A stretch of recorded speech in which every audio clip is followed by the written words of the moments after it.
Ya, saudara, banjir yang merendam ruas jalan nasional di Kecamatan Simpang Kanan, Kabupaten Aceh Singkil, menyebabkan arus lalu lintas di jalan tersebut macet dan membuat antrian kendaraan sekitar 300 meter. Selain karena banjir, kemacetan juga terjadi lantaran oknum pengendara yang membandel untuk menerobos banjir. Banjir yang merendam sekitar 500 meter jalan nasional di Desa Silatong, Kecamatan Simpang Kanan sejak pukul 5 subuh membuat antrian kendaraan sepanjang ratusan meter. Sejumlah petugas kepolisian dan juga TNI dikerahkan berupaya membantu mengatur arus lalu lintas di jalan tersebut. Arus lalu lintas yang awalnya masih dapat dilintasi secara bergilir akhirnya mengalami kemacetan total. Hal ini disebabkan sejumlah oknum pengendara yang berebut hendak melintasi duluan.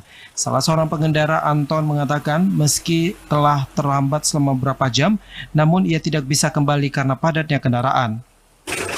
Ya, hampir jam 12, lebih hampir 4 jam. Hampir 4 jam? Hampir 4 jam ya, dari jam 9. Banjirnya sendiri dari jam berapa, Bang? Nggak tahu kita. Nggak tahu ya. Jadi bawa kapan nih? Ini kosong, rencana jemput ternak. Oh, ini pertama. Terganggu aktivitasnya ya?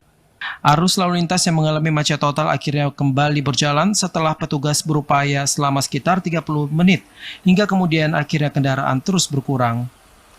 Dari Aceh Singkil, Jakartawan Adi Nugraha, TVRI melaporkan.